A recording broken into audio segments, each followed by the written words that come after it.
And in this position, I'm currently responsible for a holistic view of the sustainability agenda of the Central Bank of Brazil, for the relationship with international portfolio investors and foreign embassies here in Brazil, and also in charge of the BCB relationship with the rating agencies, primarily with regard to sovereign rating and banking investment assessment.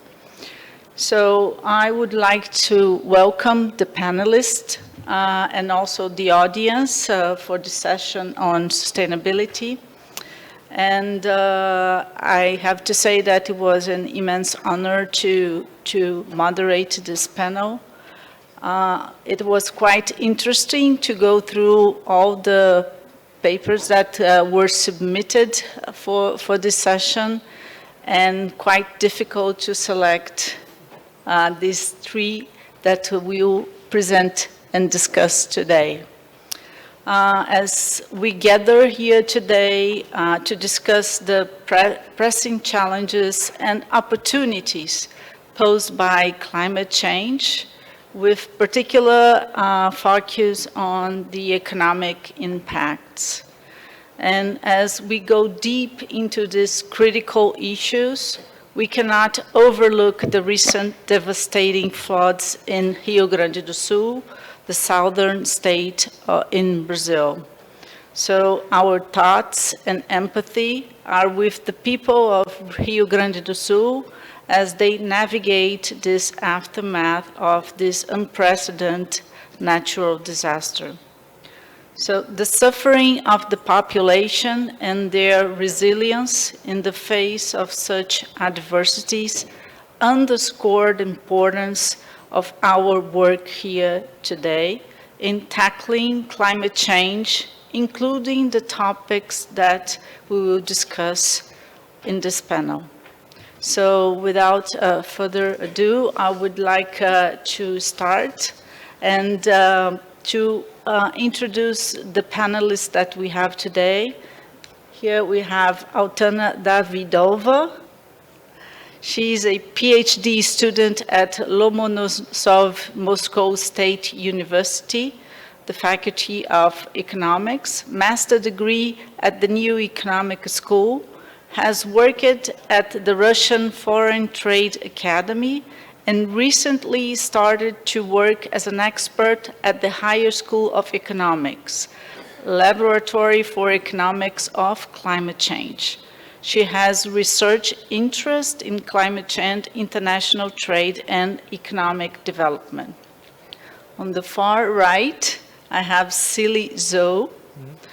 Currently serves as an associate professor in finance at the Faculty of Business Administration and University of Macau in Macau, China. Professor Zhu's research interests include international finance. His research has been published in leading academic journals, including the Journal of International Economics, Journal of the European Economic Association, among many others. His research is also widely featured in the Wall Street Journal, UNIDO, COVID Economics, Vox China, Fed, BOFIT, etc. And finally, on my side here, I have Jair Ojeda Joya. Jair works as a senior research economist in the Division of Economic Studies at the Banco de la República, Central Bank of Colombia. He has a PhD in economics from Boston University and a BA and MA in economics from the National University of Colombia. So we will start with the presentation from, just a second, from Jair. So Jair, the floor is yours. Thank you. And Celia will discuss this paper. Thanks.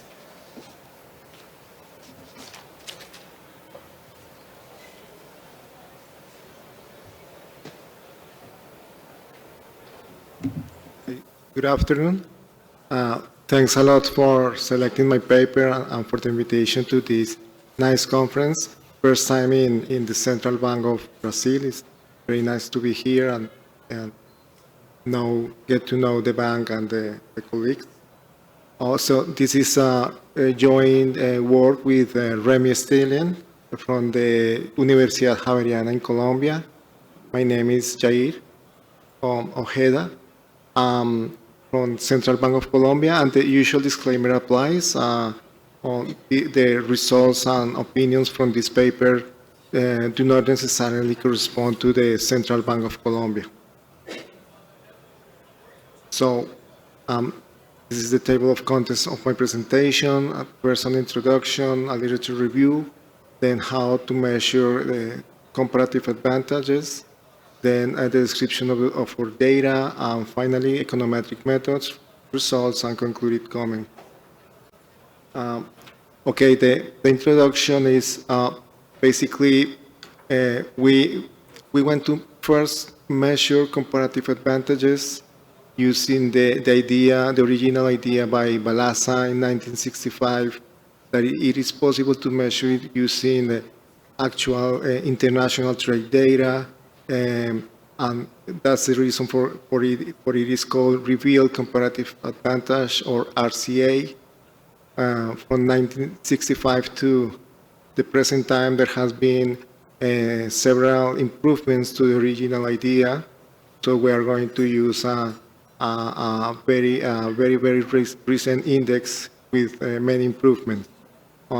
We have data for this comparative advantage indicator for 43 emerging economies and 65 types of goods using the two-digit international standard international trade classification for the period 1995 to 2021. On the other hand, we have weather anomalies. These anomalies we computed with the methodology by Khan et al. 2021. We use temperature and precipitation data to compute these anomalies. And we want to contribute to the debate of how the potential effects of climate change, future climate change, on international trade using historical information. So we are going to measure how historically has been the effect of weather anomalies on international trade, thinking about how it could apply to the future. Of course, the future could be there could be different, but it will be a reference to learn how was the impacts using historical data. So we study the whole range of products on international trade. The methodology allows to detect the most vulnerable products in the international trade to weather anomalies, and also the most vulnerable countries. Just a very quick preview of results. We find that not only products related to agriculture are affected, but also products related to, for example, manufacturers and machinery are affected in emerging economies due to weather anomalies. And on the other hand, if we analyze countries, not only countries located on tropical zones are affected by weather anomalies, but also countries located, for example, in Eastern Europe and Central Asia. Well, very quick literature review. There are many papers analyzing the determinants of comparative advantage.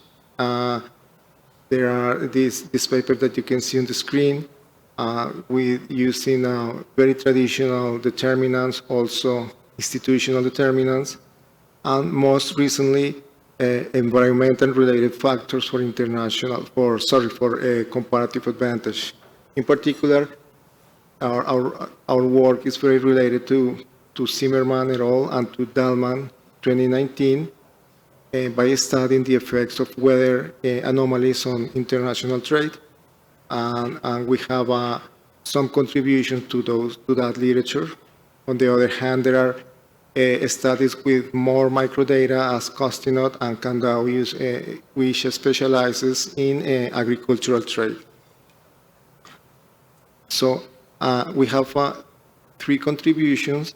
to the literature first using indicators of revealed comparative advantage recently developed that include not only information about exports, but also information about imports and relative GDP per capita to measure comparative advantage. Second, using the whole range of products on international trade. This allows to better capture the spillover effects of weather shocks through the world trade networks.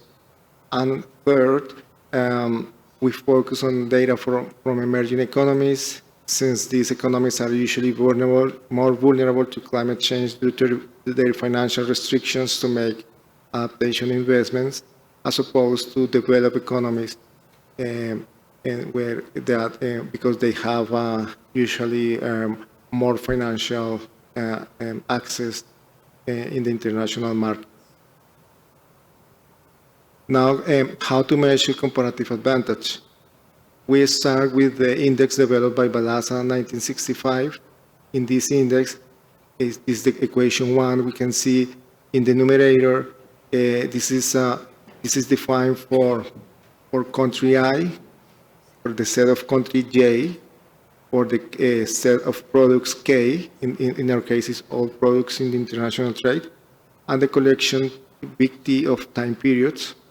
And the specific index in equation 1 is defined for a specific country, a specific a product, and a specific period. In our case, is every year, annual indicators.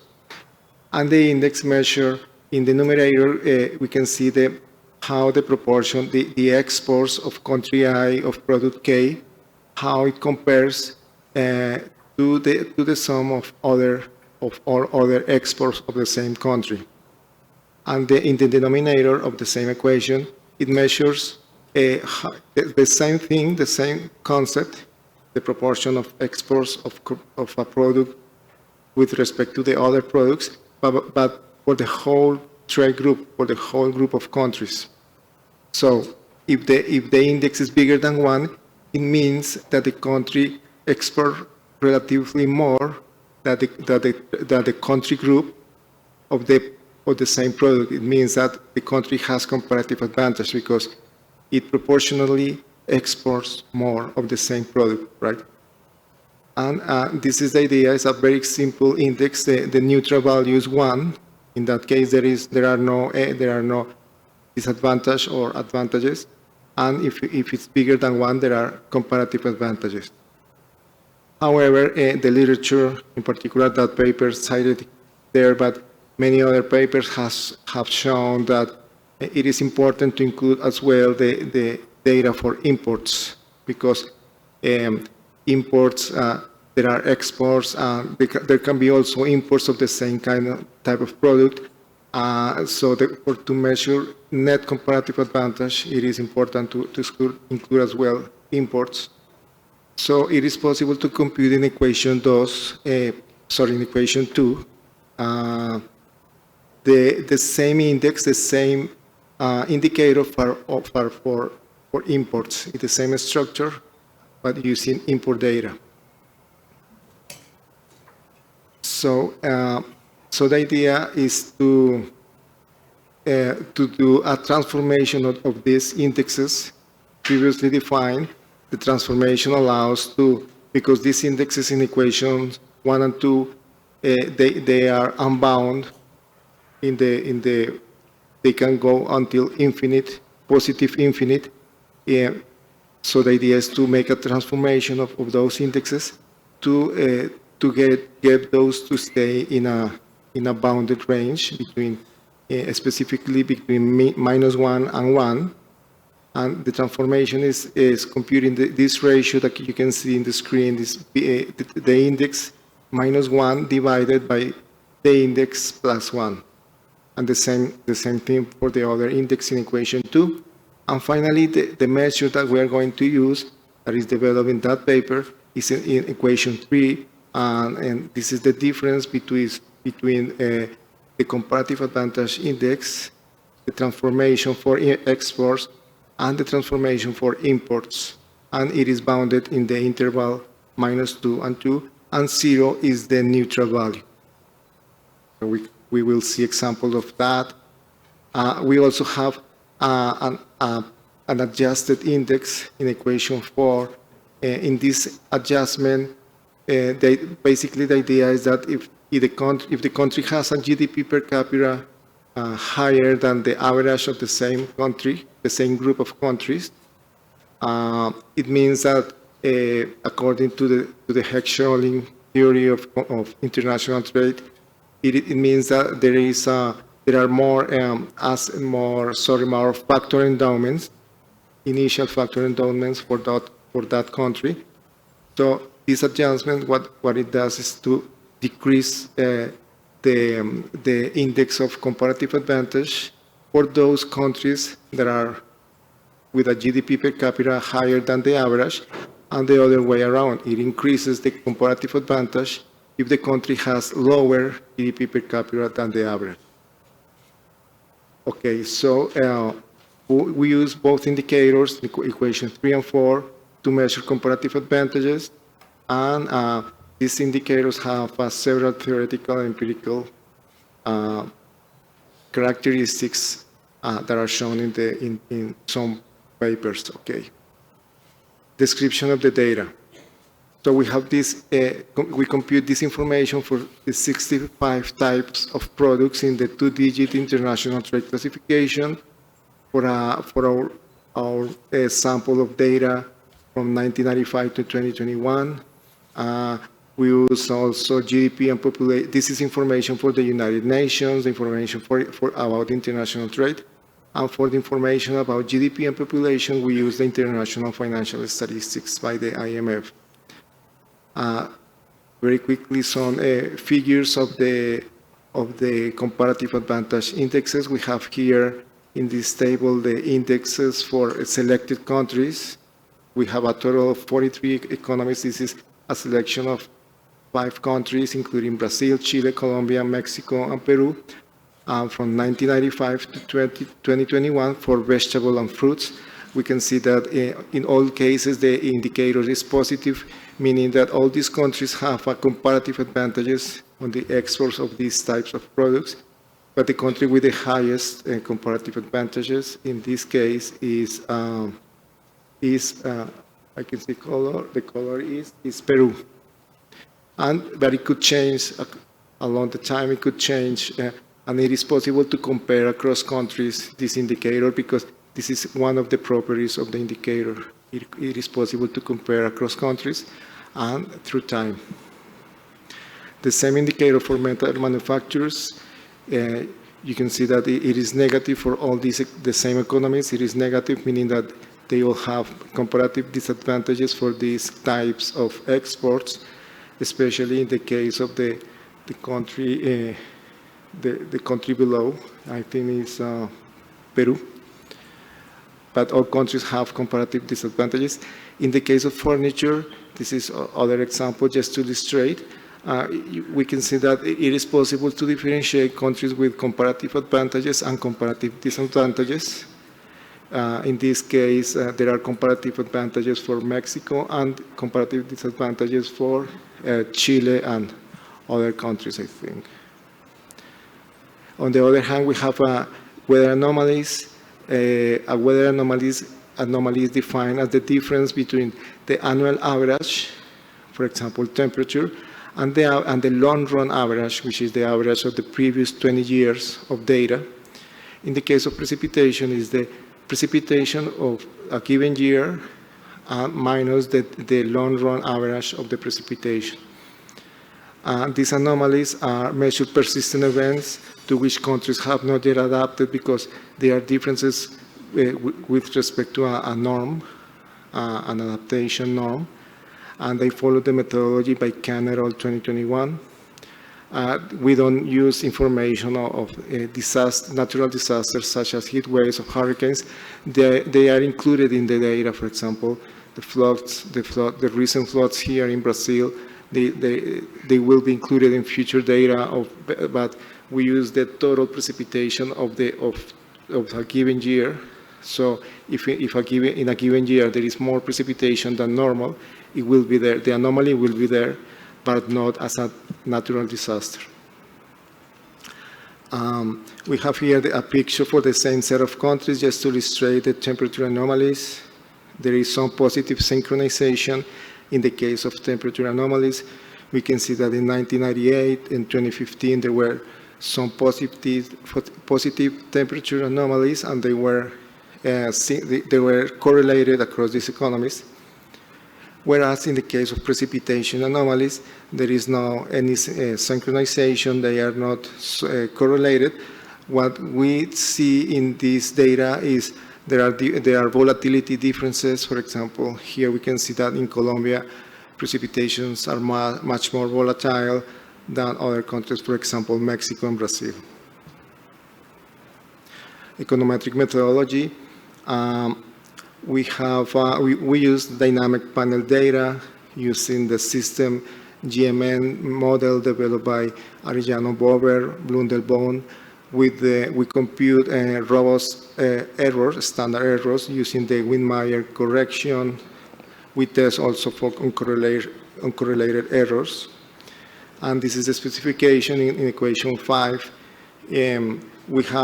We separate the anomalies between positive. TA is temperature anomalies. We separate it between positive and negative temperature anomalies. And we also separate precipitation anomalies between positive and negative because they have naturally different effects. For example, it's very different effect from a flood than the effect from a dry spell, periods without any rain. So the effects should be different, so that's the reason for make it separate. We estimate this equation for both types of indicators of comparative advantage. And we perform two exercises. First, an exercise where the cross-section corresponds to the 43 emerging countries. In this case, there are country-specific fixed effects, and we estimate a dynamic panel for each one of the 65 products, and this allows to detect the more vulnerable products. The second exercise has products as the cross-section, and in this case, there are product-specific fixed effects, and we estimate a dynamic panel for each one of the 43 emerging economies. It allows to detect the most vulnerable countries. In the case of countries, when we detect a vulnerable country, it means that we have to look forward in the data to analyze more the data for that country and see which sectors are those that are more negatively affected. So it's a detection method. Okay, so the results for product by product panels show that we focus here on positive temperature anomalies because it seems that they are the types of anomalies that we will see more often in the future, not so much negative temperature anomalies, but positive temperature anomalies. Given global warming, it depends as well on the results of climate change policies.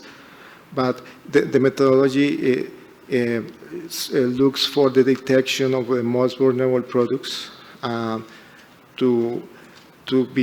for countries to be ready and to study more how to make adaptation investments on those products and to improve the exports, maybe try to substitute exports with other types of products less vulnerable to climate change. So in the case of positive temperature anomaly, we found that vegetable and fruits, electricity, animal oils, vegetable oils, dye and tanning, metal manufacturers, electrical machinery, and coin, those are the sectors most vulnerable to heat waves. And the biggest negative effect is on animal oils. In the case of floods or positive precipitation anomalies, we find that meat, dairy, and eggs, animal food, animal oils, mineral manufacturers, power machinery, and travel goods are the products most affected. And the biggest negative effect is on dairy and eggs. And finally, for dry spells or negative precipitation anomalies, the affected sectors or products are live animals, meat, and mineral manufacturers. and the biggest negative effect is on live animals. I'm going to skip these tables of results to focus on country-by-country results. In the case of positive temperature anomalies, heat waves, we found the following countries are most affected: Bangladesh, Belarus, Bolivia, Dominican Republic, Guatemala, Honduras, Pakistan, Romania, and Senegal. And the biggest negative effect is in Dominican Republic. And the countries negatively affected by positive precipitation anomalies are the following: Albania, Chile, Jamaica, Nicaragua, South Africa, and Latvia. And the biggest negative effect is on South Africa. And the products most affected by negative precipitation anomalies are Chile, Indonesia, Latvia, and Nigeria. And the biggest negative effect is on Latvia. We perform all computation for both types of comparative advantage indexes. We don't present separate results for each type of index because the results are very similar across indicators. There is a percentage of similarity of 85% for products and 74% for countries. And finally, it is also interesting to see the results in a map. In this case, in this map, we have a country-by-country positive effects from positive temperature anomalies. We present results for all countries. Blue are positive effects, more comparative advantage, and red, is for negative effects, less comparative advantage. So in this case, there are many reds. If we switch to positive precipitation anomalies, there are also reds and blue. So it means that some countries have positive effects. And this is because international trade is, there are winners and losers, because international trade goes in both directions, right? There are exports and there are also imports. So there are winners and losers. So if there are negative effects, there are also countries with positive effects. And in the case of negative precipitation anomalies, there are more blues than reds. It means that overall, negative precipitation anomalies are not so damaging for international trade as a positive temperature anomalies. Global warming is in that sense is very negative for international trade. And these are the conclusions. Basically, the main conclusion is that not only some agricultural products, but also industrial products are affected by temperature and precipitation anomalies. Not all countries in tropical regions are affected, but also countries in temperate zones. And this methodology could be useful to identify sectors and countries that are most vulnerable to future weather anomalies. So, thank you.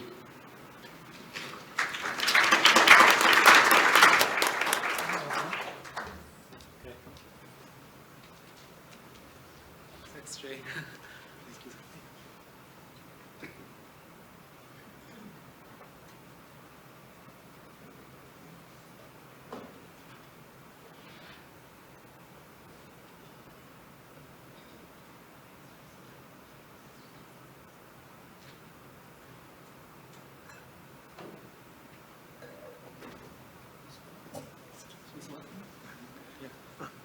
Okay, yeah, I figure out.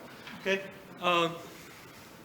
Okay, first of all, thank you for letting me to review this very interesting paper. I guess Jay did a very good job and explain again, and I hope my discussion will only add some kind of contributions to this paper, and hope to revise it better for kind of opportunity. So thank you again. So overall, for this paper is very easy to read, and also they ask a very straightforward question about how weather anomaly affect international trade in those emerging markets. Okay, and the message delivered is also very clear, as Jay has summarized here, that weather anomalies, even though certain kind of the different dimension of those anomalies may have negatively impact on this RCA as a development. And also, most importantly, it's not only for agricultural productions, because this might be very direct, but also for the manufacturing products, as Jane has explained. And also, I think this is the very first paper to use this methodology to explore the anomaly on the international trade. Okay, so I don't want to explain too much about this, as Jane has concluded, but I still want to summarize what kind of the things they have tried to use it in this paper. So basically, they construct new measures as described by combination of these two, the first equation and second equation. But they try to update this kind of review competitiveness by using certain kind of the things that both equation cannot be captured. So basically, a positive means that they have enjoyed a relatively comparative advantage in the trade economy. So, and also they use the GMM dynamic panel models to estimate the real constant at both country level and also product level. Okay. So let me summarize my comments because the time is very limited. So I try to say this is even is a good paper, but I try to think of whether you can do the following main three stuff by contribution-wise or main empirical stuff, and also employing the firm's incentive, because I will later in my presentation, I will try to make it more to the firm's alliance, their motivations to the climate change. Okay, so first comment as I raise here is by how to expand the contribution. I think we agree, very great to know that those weather anomaly can affect the international trade, but how would it be differently to the other possible channels, for example, foreign direct investment? By Gu and Harry, most recent JIE paper, and also the trade paper related to the certain kind of the thing. But I'm not saying that the contribution is not good, but we would like to think more broader picture on what the else could be attribute aside for this international trade. And also, I'm not very clear about this measure, whether this measure could be used in some kind of the trade data, correct me if I'm wrong, but shall we worry about these comparative channels? Maybe it's not so independent from the import and export activities. So that's why I could be some kind of the worry about these measures, maybe more indulgence or depend on certain kind of agricultural import or exported. Okay. Another thing is about the empirical specification. I would like to ask, you do a very good job on the country level or product levels, but why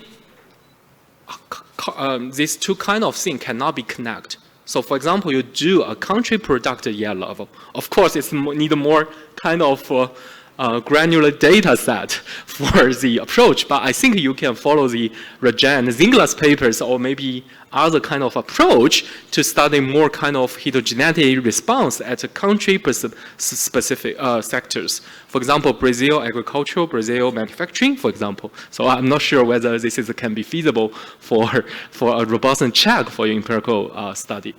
Another thing when I'm reading the paper is probably you forget about the FX effect, but probably you mention it, but I'm not sure whether you're included the FX effect when you're using the panel data here. And also for using the Aribo and Bond GMM method, I'm not sure how many lags are included. So maybe you can mention in the later revision here. Okay, the third comment is talking about endogenalities. So I'm not sure whether you can propose some kind of the extraordinary natural disaster, big natural disaster shock to achieve certain thing, because the rationale is like the trade and those comparative advantage may turn out to affect these weather anomalies as well. So if you are, for example, if you are cut the trees, if you are kind of the encourage for this kind of the activities in one country, it can turn out to be more heated days or more kind of the carbon emissions if you are deforest on these areas. Okay, so and also in my later presentation, I will talk about the certain kind of the product or certain kind of the activities may introduce the government to put the environmental regulations. So that is not exogenous, right? So if the government want to push for the green transitions, it could probably encourage certain kind of industry while tax on the others, okay? Another thing I'm talking about is might be you can consider about the omitted variables, for example, like climate or the other country level things you may be important for considering for the comparative advantage. Okay, so the fourth comment is actually more kind of the robustness. Maybe you can think of. Even I agree with you that developing country is more interested and more vulnerable to the climate change.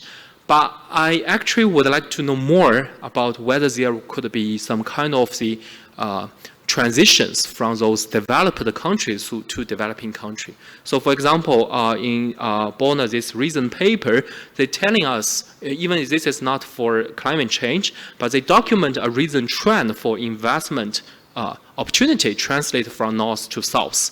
I'm just curious if you can be extended to those developing countries as well, even though I know this is not be a bigger risk for them for the climate change. And also my paper is also document about some kind of carbon goods. So if you can extend, you can pull out these carbon imports, export, that will be more interesting maybe to some audience, okay? The second set of the robustness is I'm thinking about whether this kind of anomaly or whether kind of the things can affect the firm's incentive for this kind of affection. So the rationale is like firm is profit maximizations, usually for those private firms, right?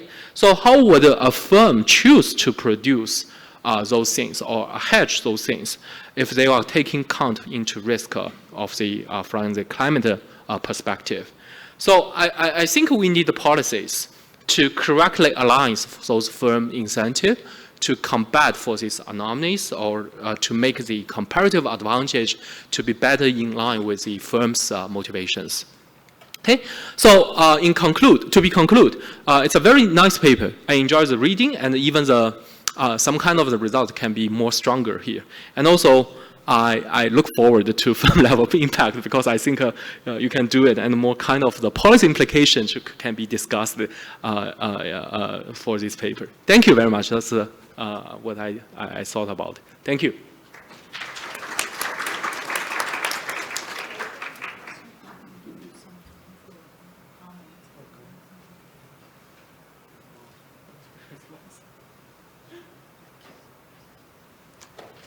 Thanks a lot for your comments. Very interesting. Yes, I just want to respond to the lag, to the question about how many lags did I include in the equation. It is usually only one lag for the dependent variable for most countries and products, except when the autocorrelation test failed. In that case, we included additional lags, but those were only a few cases. We introduced until 3 lags on selected countries and products, but the usual is 1 lag. For the other comments, thanks a lot. These are very useful suggestions to think about, and we will consider those and try to implement it if possible. So thanks a lot. Thanks, Jay. So before moving to the next paper, I would like to open the questions for the audience. I don't know if you have any.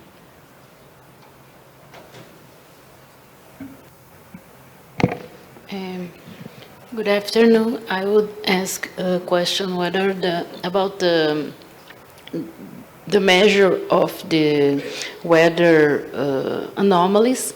You said that you measure it as the difference between the precipitation and the average of the last 20 years. And in the next year, you will carry the the very high value of the anomaly.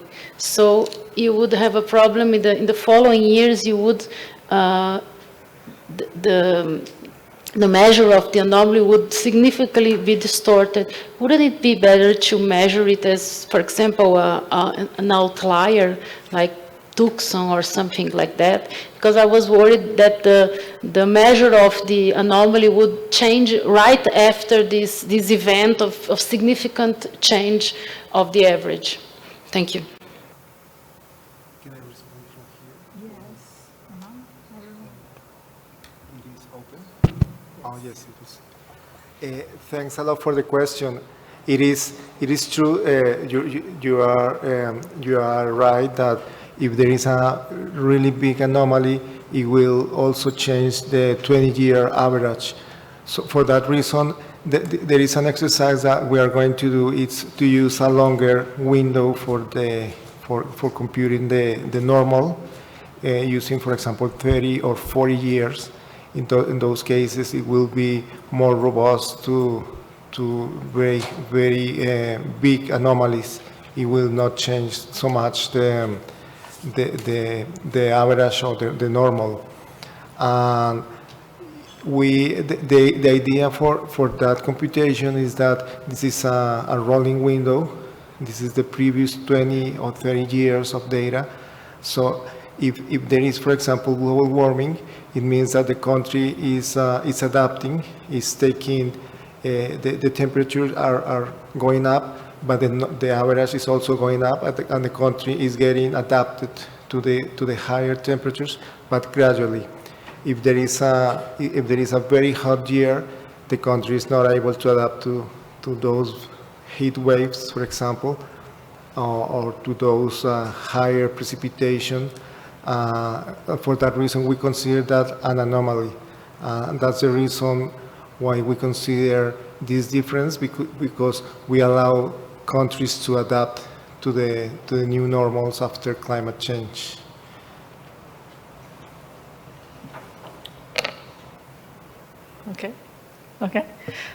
Okay, so on benefit of time, we'll move for the second paper, so Celine. Yeah, thanks. Thanks, Isabel. So first of all, thank you for inviting me to include these papers into this annual conference. It's my honor to be here. And I just heard about the flood, and sorry for that losses. So it especially makes the paper more important to be considered for international coordinations for the environmental policies. So this paper is actually very first version for the paper, because we actually haven't been presented anywhere except for this conference. So any comments from the audience and also from the discussion, I look forward to it's a welcome for this conference here. Okay, so first of all, our key questions to ask in this paper is whether or there is kind of the carbon production leakage for the national carbon policy to be faced. Because we found that in a national carbon emissions, even though they are increased a lot, but after all kind of carbon policy has been introduced, we haven't seen a big drop for these carbon emissions. So why would be this reason? We argue that there is a production leakage, which means those countries put the carbon tax policies may import more carbon goods from other countries without these policies. So that is a key question we are going to examine. Actually, this is collected from newsletters, but we actually would like to form a more rigorous evidence to support this argument. Okay, so if you study about the economics, it could be you heard of these peculiarity externalities. So that means the uneven distributions of productions will create arbitrage between the two countries. So we document the international trade is used as these opportunities, because a mantra could produce more goods, or these carbon goods can make more comparative advantage in one country against other because of the different policy, environmental policies. Okay, and secondly, we also would like to explore whether there is more kind of the carbon leakage due to these pollution havens, which with a country with more loose environmental policies, and we do find kind of evidence in laters. So that's why we point out that the environmental policy coordination is very important. So there is a famous argument: green your country or green the planet, right? So that's a thing. It's very hard to achieve, but people our policymakers, they are actually discussing about the effectiveness and also the coordinations between one country with the others. Okay, so what we do, we provide a very simple model, but for the sake of the time, I may just introduce a little bit about it. We use a very rich data to test whether we can support the finding of the models, which is a carbon leakage. We do find it. And also we use kind of the things like a carbon tax or an emission trading system to use as a shock to identify our findings. So we can give a very brief framework of our studies. So you can see from two country models, there is domestic consumer and also the foreign consumers. Given their consumption is fixed, so we actually can have both goods from the green product and also from the carbon goods. Okay, so imagine you have a country with a more strict environmental policies versus the others without, right? So the consumers, they just choose the two type of the goods. If they are identical to them, they will choose notoriously based on the price. So we imagine there could be more kind of the leakage from the carbon goods from the with the left right panels to import for the domestic investors with relatively strict environmental protections. So we are going to test A1. Of course, we also test A2 for whether there is a kind of the things will be happen on the foreign countries with less environmental policies. We also found a weak evidence of that. Another thing we are also going to test about the real effect. So by saying the real effect is given there is more kind of carbon imports from the foreign countries. So those suppliers may have more opportunities to receive the sales from the other customers, from their customers, right? So they are going to put more resources. They are going to expand their sales to produce these carbon goods. So we actually also found this real effect of the foreign suppliers, especially major in those carbon goods. So this is a whole framework of our paper. So actually, if you're okay with that, we can actually finish among 5 minutes. But we have to explain more about it. So why carbon leakage is hard to stop, right? So basically, people will think, oh, if you find some kind of leakage, you can alternatively use the tariff. Or alternatively, you can put on these kind of the things to stop the production from the other kind of country. Well, in reality, EU and also the other country like UK and the US, they are considering for this kind of the cross-border tariff, but it's very hard. And also, not saying that these kind of things may raise the trade tension between one country and the others, right? Imagine US and China, they have the trade war in 2017. So if you are putting more kind of the carbon goods on the taxes, wow, the world will be debate on certain things you are going to put here, okay? So, so you still have the concern about these ones. Okay, so our main finding, we actually find that the evidence of carbon leakage, that on average, country with carbon tax, they import 40% of the additional carbon goods after the carbon tax has been implemented. Okay, or we use the other kind of the shocks like emission trading scheme and also the other kind of carbon price of the carbon tax. So the result remains same kind of the magnitude.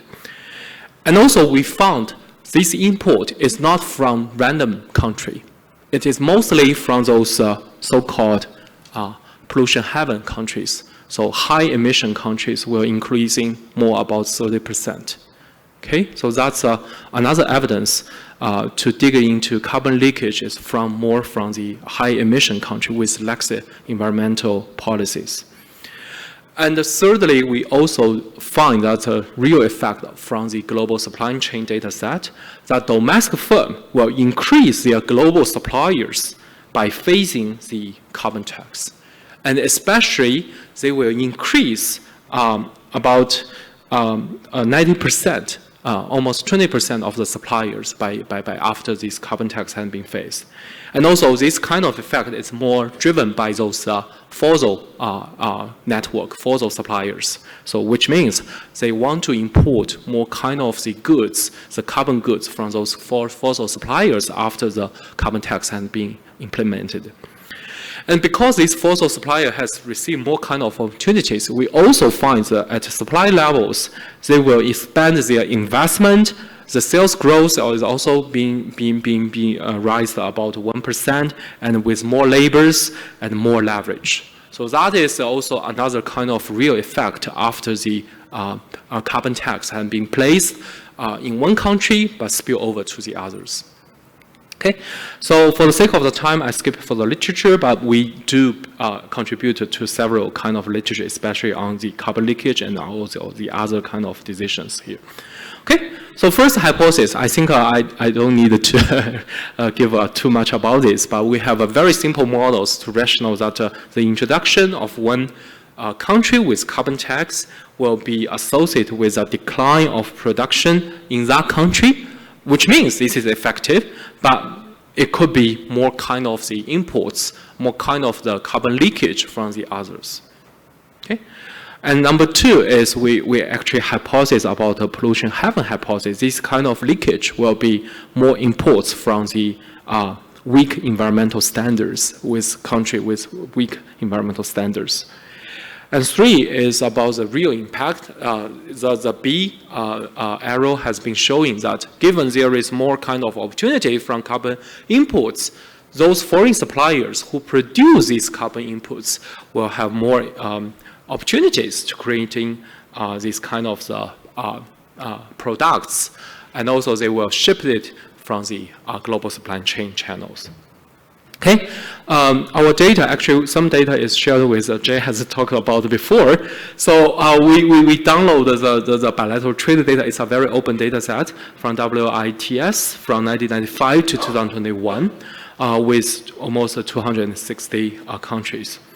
And also we obtain international listed firms. They operate, you can get through from the Thomson Reuters World Scope together with the financial informations with the data stream, okay? And also we get the global supply chain data set from the factor set revenue to uncover for the firm-to-firm business relationships. And we have more than 63,000 unique firms over 100 countries from our sample period. Okay, and also we downloaded the carbon tax. It's also an open database from the World Bank Carbon Tax Board.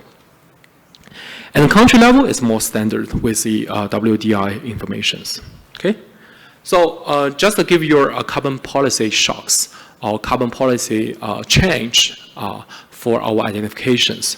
So it's not. It's actually a very widely adoption for country to implement for either carbon tax, either ETS system, or the carbon price. Okay, so we rely on this kind of the regulation change to identify our causal effect for a firm or a country to adopt for those import or more kind of the sales from these partners, from the suppliers. Okay, so this is a kind of the country worldwide to implement for either ETS or either carbon tax. Okay, summary statistic, I just skipped that, but we have a very rich data set to document at either bilateral levels and also the firm levels.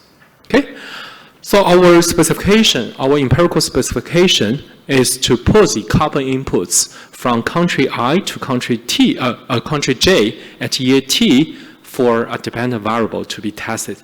So that is the aggregate levels. We pick those product with higher carbon emissions to aggregate for the inputs variable, and we make natural localizations of that. Okay, so this is a Y variables we are going to test, and the carbon is a dummy variables, either to be a carbon tax dummy or ETS dummy, to test whether a firm or a country will give more kind of the inputs on these ones. So beta 1 will capture all kind of the effect for a carbon tax being introduced after these countries.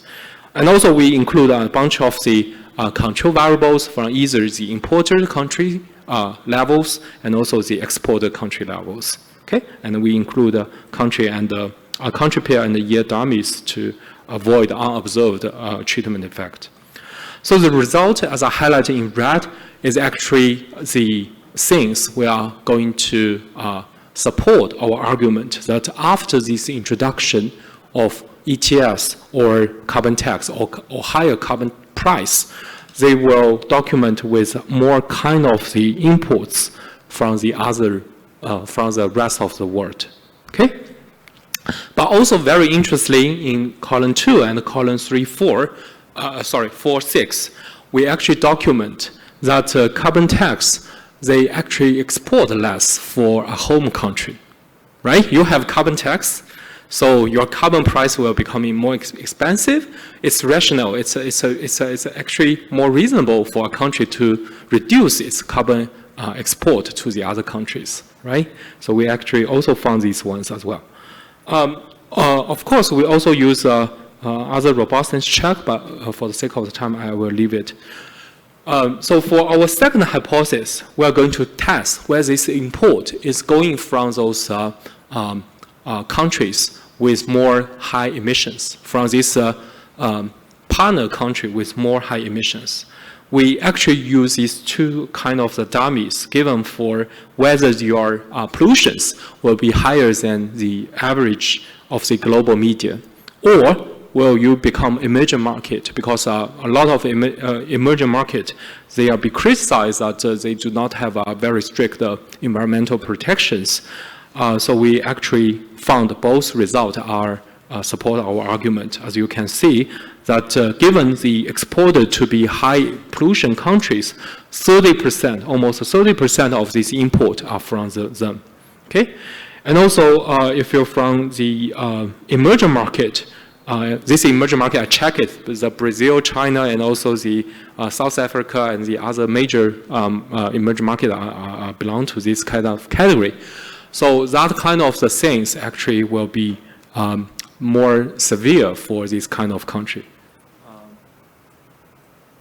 Yeah, I think I isolated the China and the US to be a representative of the biggest emerging market versus the biggest advanced market. So I do find actually the evidence from more kind of carbon leakages through the China as a very giant players in international trade. So finally, we are going to test about the real effect. The real effect is we actually make the supplier numbers because we are going to hypothesize that after carbon tax, we will rely on the suppliers' effort to produce these carbon goods. So we change at firm levels to see whether the supply numbers will be increased or not. The numbers is the aggregated numbers annually for a given a year. Okay. So we actually document that after the carbon tax, the number of foreign suppliers, if you can imagine from the first 3 columns, that the numbers will be increased as the red line here indicated. Okay? And also more interestingly, we also document about the fossil suppliers. Those fossil suppliers are suppliers who focus on the fossil productions. We also find a very stronger process if you are belonging to those fossil suppliers. Together, with the fossil industries. And also fossil foreign suppliers also could be another kind of the channel. So, which means, for example, if Brazil has considering a carbon tax, so the firms will increase their fossil suppliers, especially from the foreign supplier, for example, China, to import these carbon goods, right? So that is our message from the firm real effects here. And also another following up question is whether if the China has received more orders from Brazil for given a carbon tax has been put, so whether the Chinese fossil supplier performance or this kind of the sales growth or certain kind of the firm levels evidence will be improved, will be expanded. Those sales will be expanded after the customers' carbon shock. We also change it into the supplier levels network, and we document after the home countries has put a carbon tax, the foreign suppliers, they will expend more capital expenditure together with R&D, more sales growth, hire more people, and take more kind of bank loans after the more opportunities from the rest of the world. Okay? Of course, we use different measures. You might also be interested because these carbon things, we aggregate 6 different kind of categories from the HS product level data, 2-level data. So you might be interested on what kind of the product is driven this result. So we actually have this table telling you that alumni and iron and steel could be some kind of course there could be more not very robust result from salmons and also other carbon products. Okay. So also we do a placeable test, see whether this kind of carbon tax will increase or import from the other non-green goods or non-carbon goods or even the green goods. So the thing is we don't find any kind of robust result, but if anything true, we find the opposite sign, which means they reduce or they try to not to put the everything, but only for carbon goods. So that is good because in next session they are talking about inflation. So that's why we are doing for the placeable test that is not affect for the whole demand of the imports here. To consolidate our findings, we need actually a parallel trend test to see if there is no kind of effect before the policy is implemented, and after it, this kind of the import activities has been increased. We do find that. We do find that evidence. We should be very fast. This kind of parallel trend will be held. Okay. So to be conclude, we document that production leakage from the international trade, and we use a different kind of the data set to confirm about this finding. And we also find this kind of imports is from the high pollution country. So our kind of result will be core for coordinated environmental policies, which may be think for the consideration of the policymakers. For single countries cannot solve these ones. Okay, that's all for my presentation. Thank you for your attention. Thank you.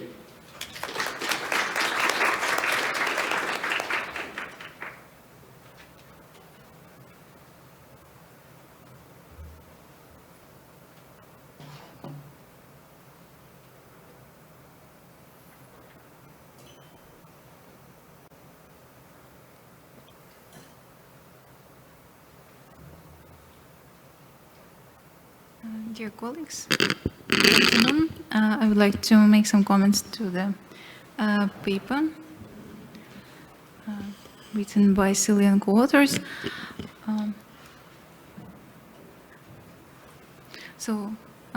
This paper demonstrates the evidence of the carbon leakage on the macro level using trade flows and micro levels using financial firm level characteristics. And based on global supply chain data, the introduction of a national carbon tax would on average lead to an increase of 19%, which is quite a substantial number in the number of suppliers for local firms. Notably, this effect is more pronounced for foreign fossil suppliers and firms operating in the fossil fuel sector, which was identified as mining, chemicals, gas extraction, cement manufacturing, and so on. So I provided several questions for discussion. The first thing is how policy variable was determined, because the author said that they used carbon tax price and dummy where the carbon regulation is implemented. Because the first question I would like to ask, does the carbon value price vary over time? Because in some cases, in some countries it increases gradually, then it was reduced, and it's quite interesting to identify how whether it was taken into account. The second thing is that the author wrote that carbon tax is variable carbon tax is defined as a carbon tax shock, which equals to 1 if an importing country introduced carbon tax at a given year and onwards. But there is an example of countries where ETS was introduced, then it was stopped in order to improve the infrastructure of the ETS, and then reactivated. This is an example of Kazakhstan. And that is why it's quite important, from my point of view, to take it into account. In this case, if we just assign 1 and onwards to all other subsequent periods, in this case, the estimated effect captures not only the direct cost effect, but rather the expected effect on cost. So countries see that ETS is introduced, and they expect that it will be it will work further than, so they adjust their decision making already because they expect that costs will increase. The second thing is probably for the robustness check, it's better to use not only carbon taxation or ETS price, but also to take into account such variable, such parameter as effective carbon rate. It is calculated by OECD, and it also takes into account taxes on energy goods. For example, India doesn't have a carbon regulation, but it has taxes on coal, petrol, and diesel, and it also serves as a policy that affect indirectly, it affects emissions. And you can see here on the graphs that by blue color, it is highlighted energy taxes, and by green and by darker blue, let's say, it is highlighted the burden of direct carbon regulation.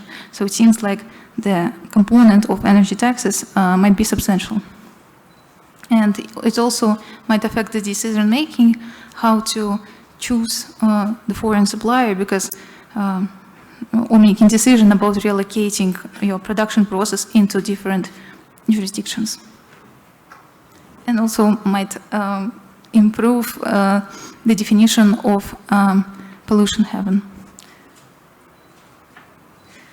And the next question is related to identification of foreign suppliers. It's just a question whether it is possible to identify a foreign supplier. Who is it? Is it, for instance, company from the country with newly introduced carbon taxation and it relocated its resources to another country, or it's a completely different supplier from a completely different country? So it's quite interesting to identify this relocation effect.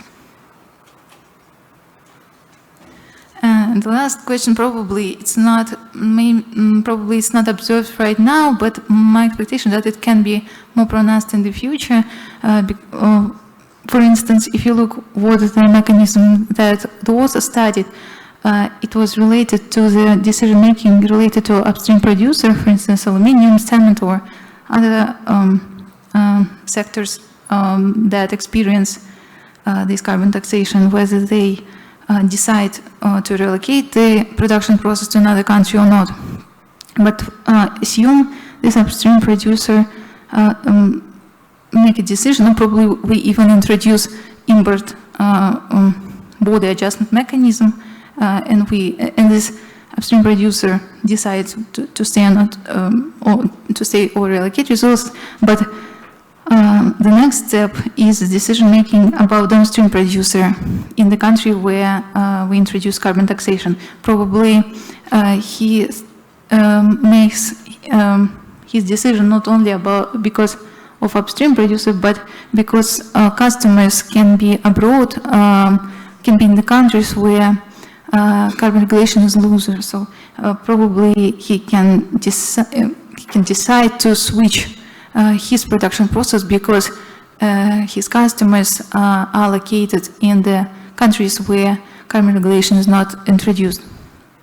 So the main goal is to be closer to the consumer, to the customer. So to conclude, the paper identifies the carbon leakage effect using macro and micro data. The strength of the paper is that it provides quite extensive number of robustness checks, placebo tests, and so on.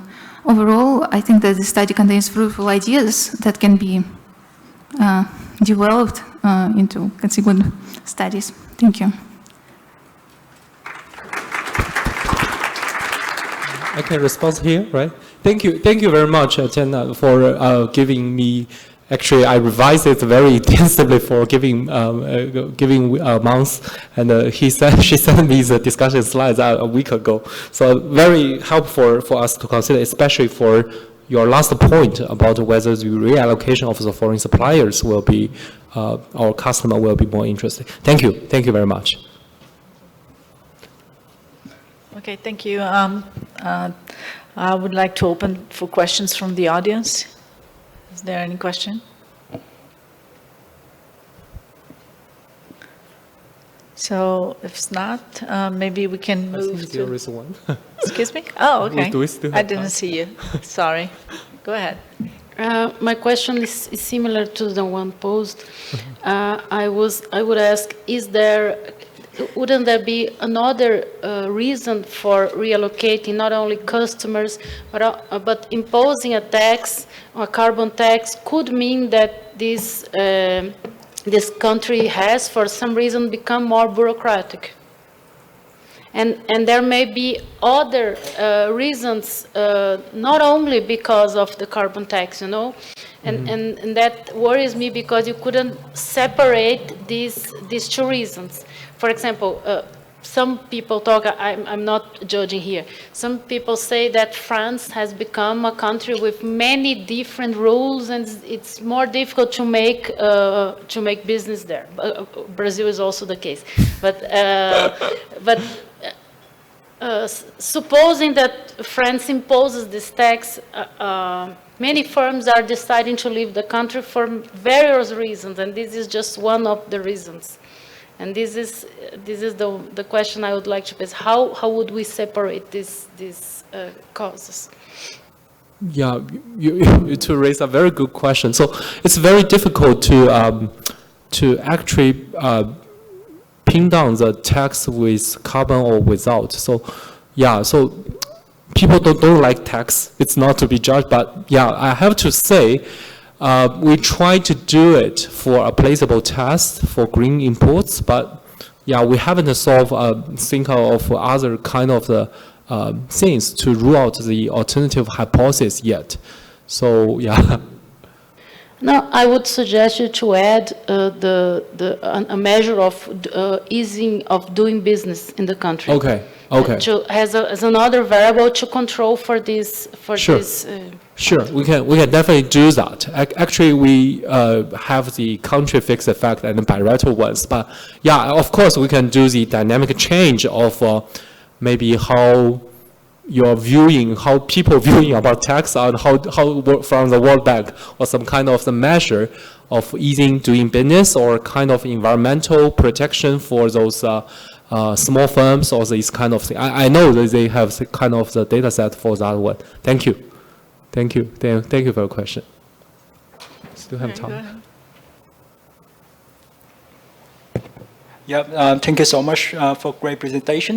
I just wonder, because I may miss it somewhere, because you use the word carbon tax and carbon price more or less the same, but the recent work of Kansik and Conrad, forthcoming IMF economic review, they said some lies that carbon tax actually show much less recessionary effect. But here, more or less, it shows the same story whenever you use carbon tax and carbon price. Of course, I cannot put the hand on how you identify it. And then can you shed some light, like, do you mix it together or what? Or what can be indication from your work? That's hugely different. I mean, they don't focus on international trade, but here is your paper. So can you shed some light on that? Thank you. Yeah, exactly. So in short, because I know run off the time. So we think the main difference is we actually doing it in international coordinations, because the country will be different for a single country to do that. So we try to do it into multiple country setup.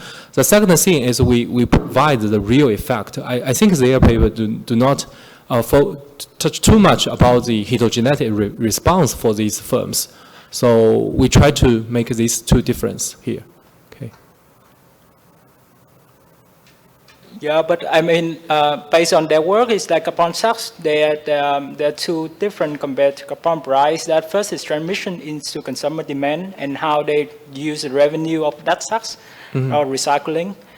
But here I don't see it, because my top of my head is like, if you impose the carbon tax and then you impose it properly, you don't touch you, and then you compensate from the consumption side to use more green good inside the economy, then I could say that the need for importing high carbon good from foreign is relatively low.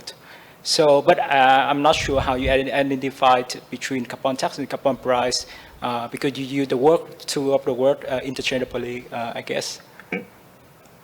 Yeah, I can discuss with you after it. I mean, from top of my head, I think we assume the consumer do not change their behavior after the carbon tax have been imposed. So yeah, let me know about the further kind of extension. If we can change, we can include the consumption, I mean, to those countries with higher carbon regulations. So probably that could be extensions. Okay, thank you.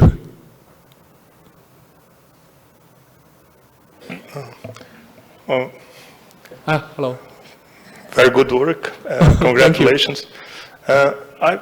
I cannot remember if you used trade barriers or tariff barriers or non-tariff barriers as a control variable in your regressions to brown goods, for example. But I ask you if this is an effective strategy to decrease the degree of the leakage that you mentioned. Yeah, it's a good point. We haven't thought about we haven't put the kind of thing on the brown goods, on the tariff of the brown goods yet, but we do not think it will be, yeah, we can try, but we think the country with the carbon regulations will have more tariff endogenously with these kind of policies.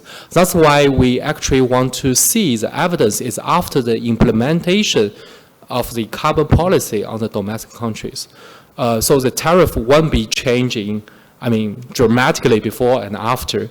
But it's a good point. We can consider add more control to see the magnitude could be less, to be more reasonable numbers. Thank you for your point.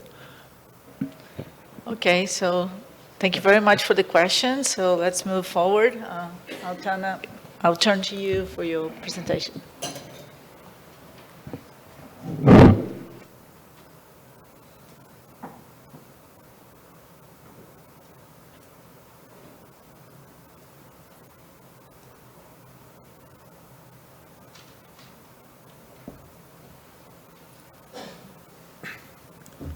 Dear colleagues, I'm glad to be here. Today I would like to present the paper which is called Comparing Carbon Regulation Scenarios for BRICS and Eurasian Economic Union countries using computable general equilibrium model, which is called GTAP-E. The motivation relies on several aspects. The first aspect is carbon leakage, which we already discussed during the previous presentation. This risk arises because of uneven introduction of carbon regulation policies across countries. So there are some policies like carbon border adjustment mechanisms or climate clubs that were created in order to reduce this carbon leakage. Another aspect is that it is empirically noticed that energy and energy-intensive products are the most frequently traded. So it is logical to divide mutually accepted policies between close trade partners in order to reduce risks of increasing protectionism. And joint carbon taxation in Eurasian Economic Union countries and BRICS is not studied in detail. Of course, there are a lot of papers related to particular countries or probably implementation of a global introduction of global taxation or focusing on major emitters, but concretely BRICS economies, they joined carbon regulation is not studied so far. So the main aim of the study is to analyze the potential for joint efforts by Eurasian Economic Union countries and BRICS. So in order to do this, I compare several scenarios. The first scenario is introducing of separate national carbon regulation, and then I compare it with international emission trading scheme in the Eurasian Economic Union and then jointly with Eurasian Economic Union and BRICS. Also, it is quite important to identify potential comparative advantages in the context of energy transition, because several countries in this group are oil exporters. And it is important to understand how these countries will develop further over the medium term. Now I would like to give you a brief description about the Eurasian Economic Union. It is actually an economic union which was formed in 2015. And it includes Armenia, Belarus, Kazakhstan, Kyrgyzstan, and Russia. And we also have an observer countries. And I included in the analysis the region which includes Uzbekistan and Turkmenistan, because they are quite close trade partners to the Eurasian Economic Union. The BRICS is more familiar to you. It is an interstate group aimed at stimulating trade and investments.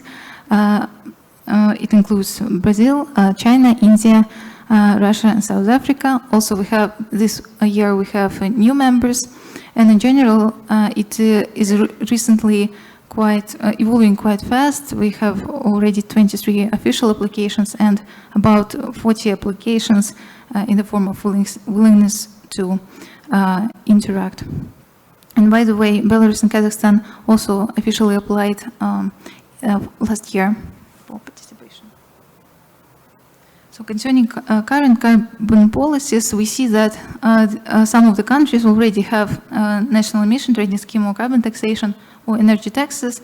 Russia has its regional Sakhalin experience so far. It is evolving, but doesn't cover, but it is imposed not on the national level so far.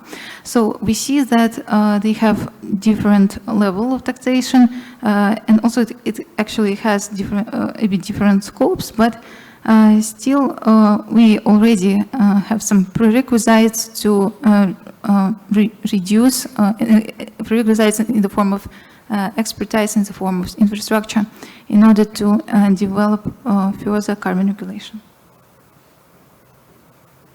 Concerning methods, I used GTAP model, which is developed by Global Trade Analysis Project. It is a global general equilibrium model.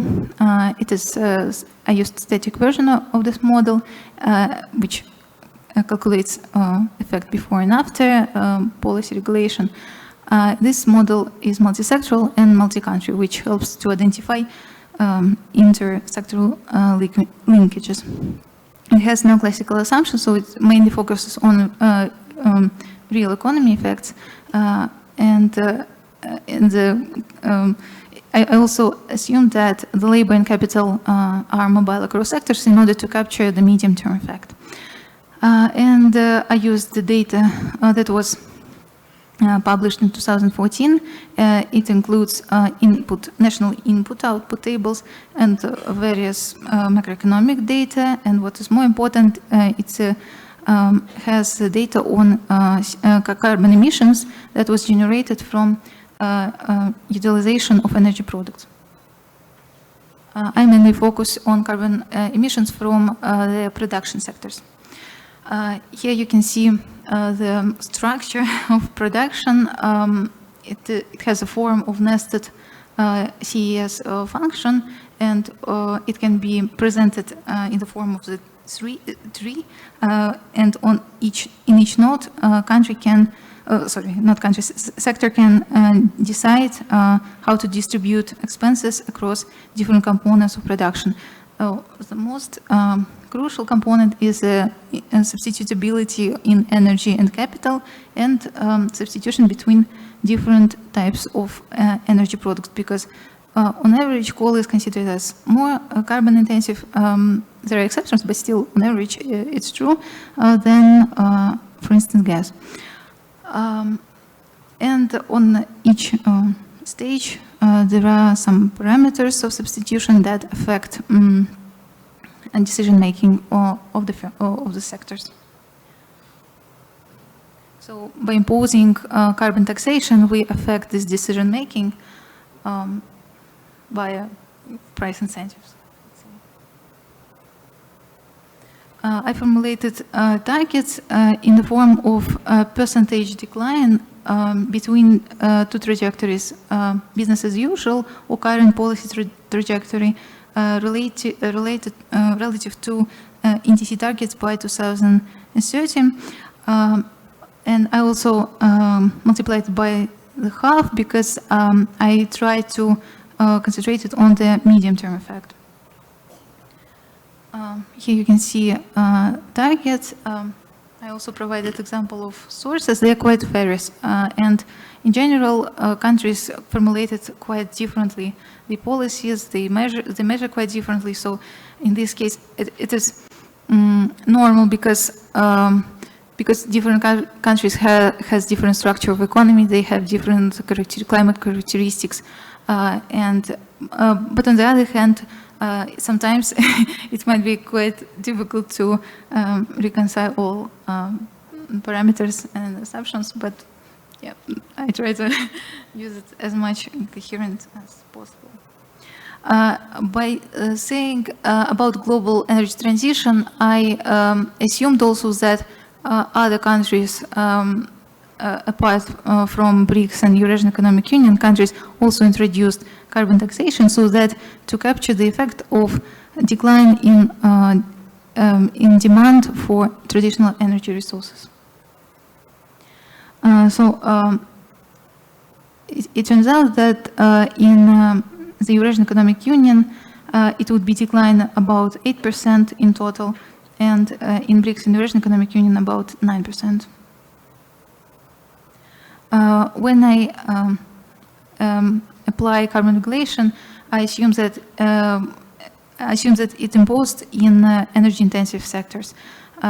You can see on the slide the list of energy-intensive sectors. They provided separately. So in the aggregation, we have about 20 sectors in total.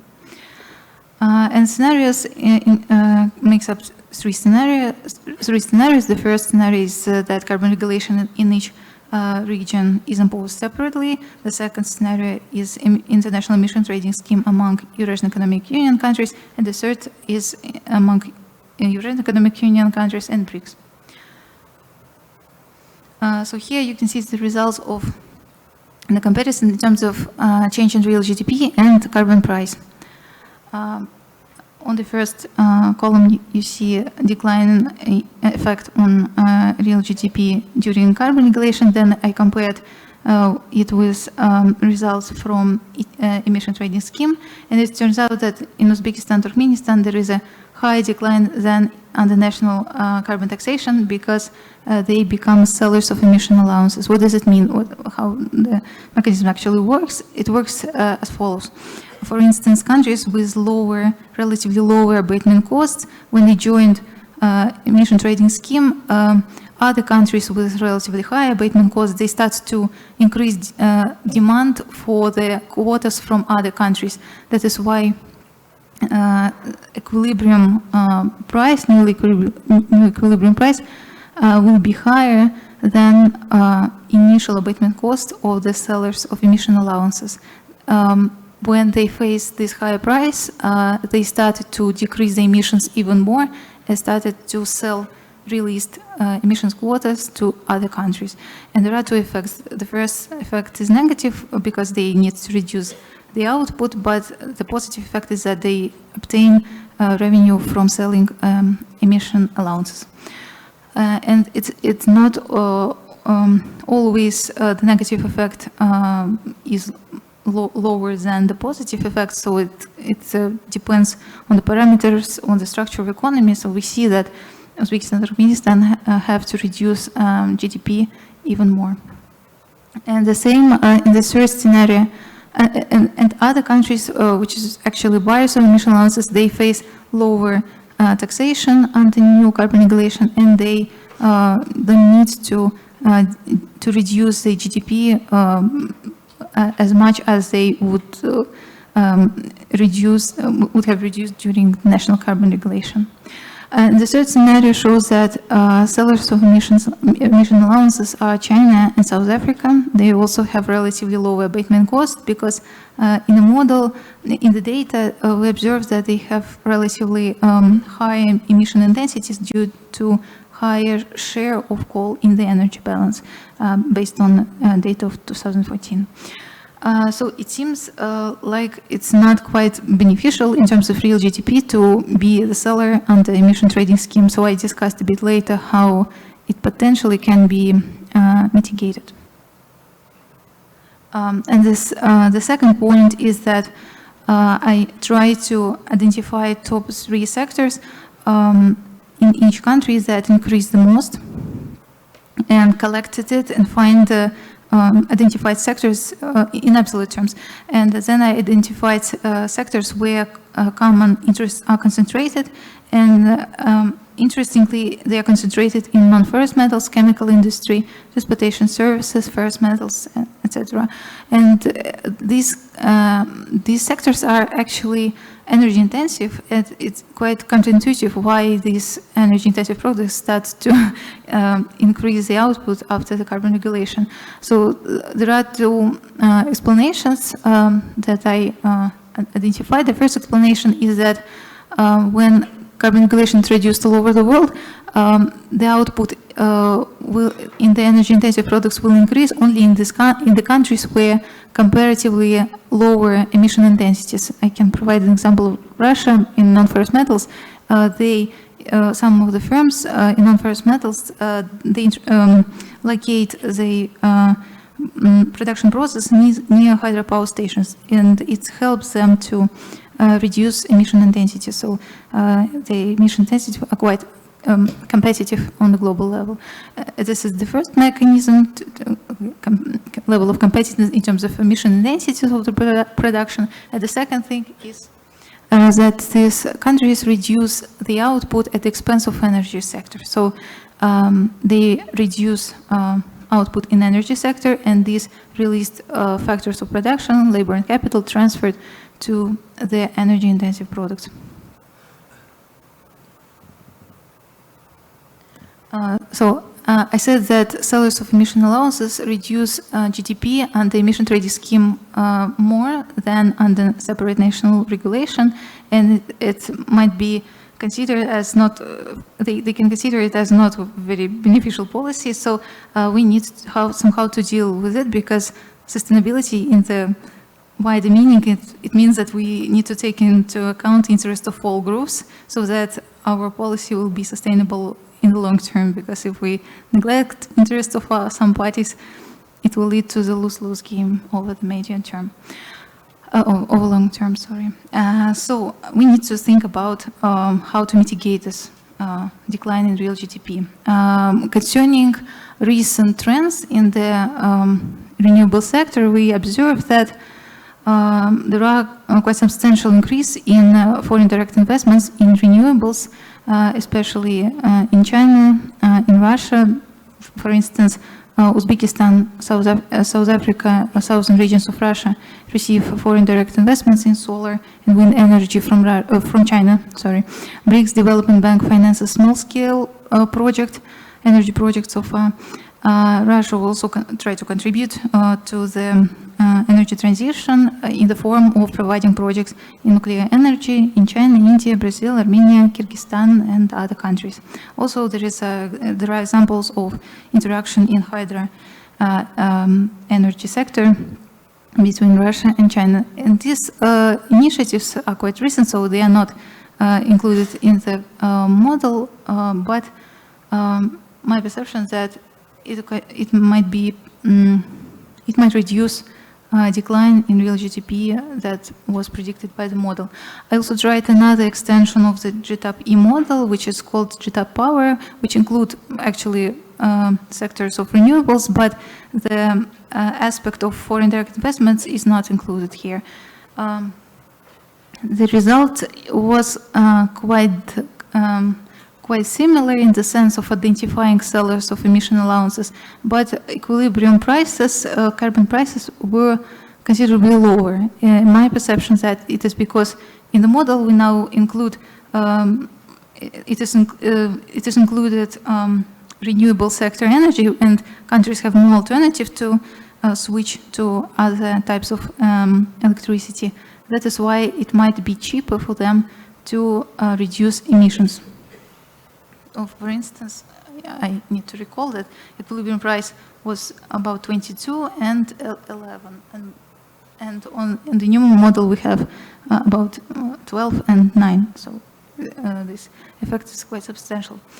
But still, this model doesn't include, I will repeat it, this model doesn't include foreign direct investments, which might be beneficial for the providers of investments and for receivers of investments, because receivers can fulfill the obligation under Paris Agreement, and providers of investments benefit because the technologies are become more and more demanded around the world. So to conclude, but of course we need to have proper calculation, introductions. We need concrete numbers, so it might be serve as a base for further research. So to conclude, in terms of real GDP for Brazil, Russia, India, Belarus, Kyrgyzstan, Kazakhstan, Armenia, the ETS is preferred to the national carbon taxation because they experience lower decline in GDP, while for China, South Africa, Uzbekistan, they experience a larger decline in real GDP because they become sellers of emission allowances. For BRICS and Eurasian Economic Union countries, we observe increase in chemicals, ferrous and non-ferrous metals over the medium term. And also I formulated a conjecture for consequent research that in order to mitigate this negative effect for sellers of emission allowances, we need to include in the model and the data current foreign and direct investment projects in renewables that might help to take into account interest of all parties. Thank you.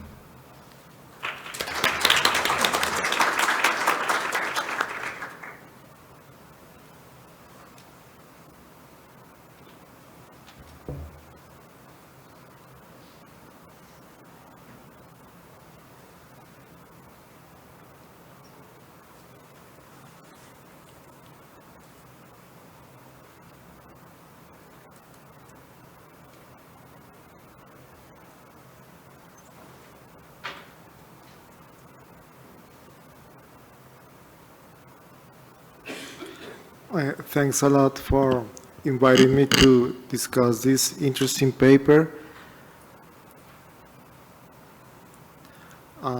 It's a very, very interesting paper. I know that there is a lot of work behind these results and calibrating the model. This is a global model, so it is really hard to work with those kinds of models. I'm going to do a summary of the paper and then a few comments. The paper presented results for several macroeconomic variables for the implementation of 3 alternative arrangements or schemes for reducing emissions of greenhouse gases. The first arrangement is a separate carbon tax in every country of the world.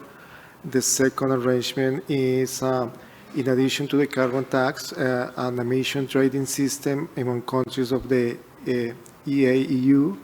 And the third arrangement is an emission trading system with countries not only from the EA-EU, but also with the BRICS countries, which include Brazil, Russia, India, South Africa, and China. And the model is the computable general equilibrium model with energy with a 2014 parameter calibration. The goal for the emissions reduction is 2/3 of the 2030 goal according to the Paris 2015 commitments for all countries. And there are many interesting results for many variables. I'm going to focus on 2 sets of results. First, the results on table 9. The results, they show that most countries under analysis have a smoother GDP reduction under the ETS, the emission trading system, that includes also the BRICS and the EA-EU countries, with a few exceptions that are China, South Africa, and Uzbekistan, and the other country. But I understand these 2 countries go like in the same slot. They go at the same time. And the other set of results are taken from table 11, and I highlight them because I'm going back to those results in the next slide.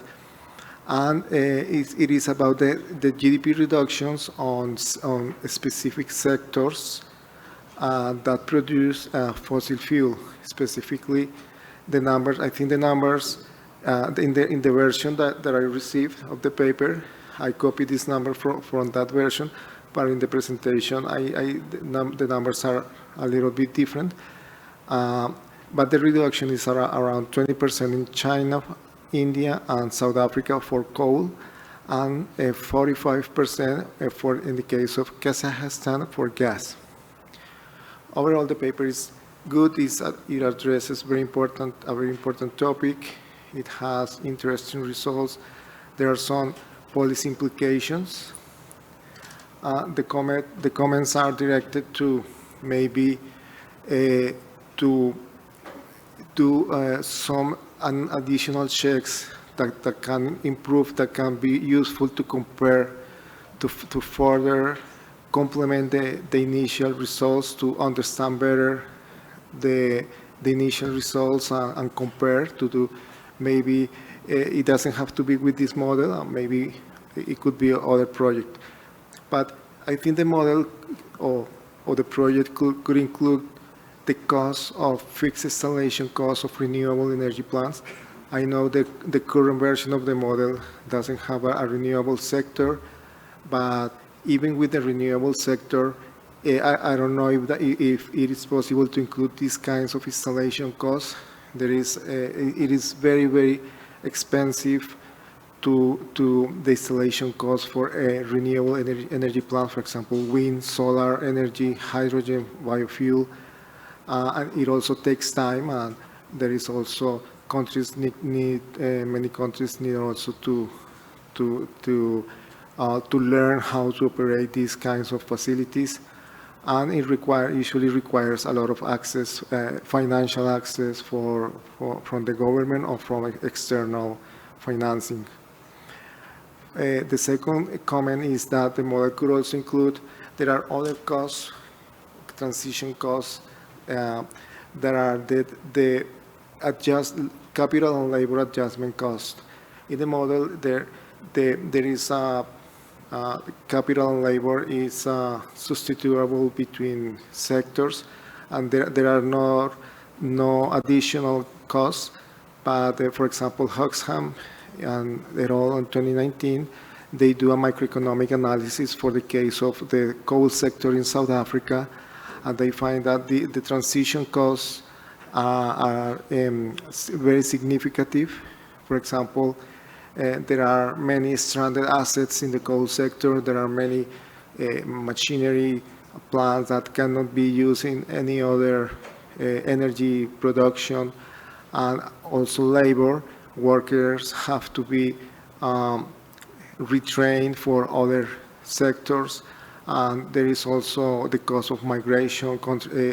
Workers have to live in other regions for other kinds of industries. So these kinds of costs are very important in some countries, and that's for that reason I wanted to highlight these results, because these are very significant results. For example, in the case of India, 24% on the coal sector. In the case of Kazakhstan, the gas sector is going to reduce by 45% according to these results.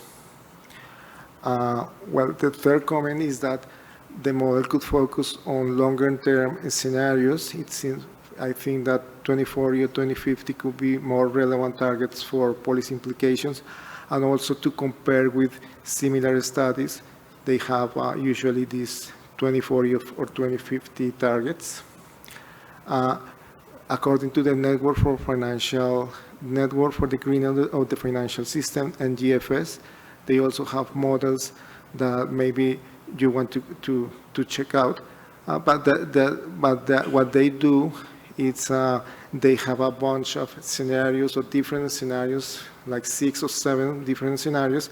In particular, it's very interesting that they have scenarios where the transition is delayed for some countries in the world, and this is a very highly likely scenario. I think in this model, all countries meet the targets of the Paris Agreement, but there could be some delays, and these delays can have also some worldwide consequences. And very quickly, some minor comments. It would be useful to describe better why China and other countries have lower emission reduction costs, because they imply this result in the second bullet. These exceptions are because they have lower emission reduction costs. So it would be interesting to learn more about that result. It's also there is an interesting result that there are some countries with energy-intensive industries that increase production after the implementation of the carbon prices and emission trading system. It is interesting because they are precisely the sectors that are regulated. So it would be interesting to learn more or to describe better how is energy sources derived, or where is this energy coming from to increase the production in those sectors. It would be interesting to talk more about comparative advantage. The paper shows some results about it, but it is not clear the definition, if it's relative to a set of countries, or if it is only export, or if it includes also imports. And finally, it could be interesting to present robustness checks for alternative pricing mechanisms in the emission trading system. For example, alternative auction rules. It could be interesting, but not so important. But overall, very good. Thank you. It was nice to read it.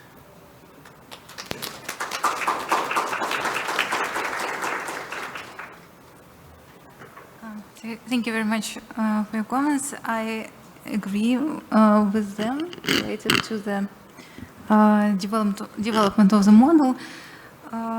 It is indeed quite important to take into consideration installation costs, but data is not very cannot be found for any country, so it requires some extrapolation, and actually authors of the digital power model, they had to extrapolate some available data sets on other countries. They say that maybe it's not quite accurate, but still it's the best option that they have. So yeah, I agree that it should be done. And by the way, it is more important. It is better to study renewable sector in the dynamic setting, because different types of renewable energy requires different periods for constructions. For instance, in nuclear energy requires some projects that might last 6 or 8 years, but solar energy doesn't require so much time. It might be constructed during shorter period of time. So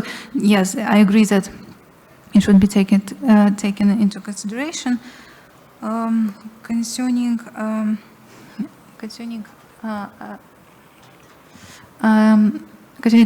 electricity in Armenia, yes, there are a number of countries in the Eurasian Economic Union that receive gas from Russian Federation. So yeah, the industries are rather increasing because of the existence of like exporters of fossil fuels in Eurasian Economic Union. Concerning a comparative advantage, I try to identify countries that, sectors that already are quite developed, and that sectors that strengthen their exports, their production. So I mainly focused on them. So yeah, for most comments I agree. So I think I will stop here. Thank you very much.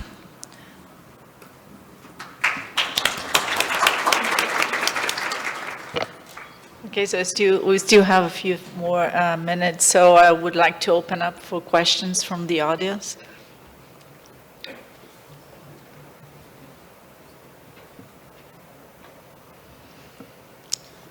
So in case we do not have any questions for Altana, so I would like, we're coming to the end of this session, and I would like to thank you for your participation and for interactions with interesting questions, and also invite you to join me with a warm applause for the panelists.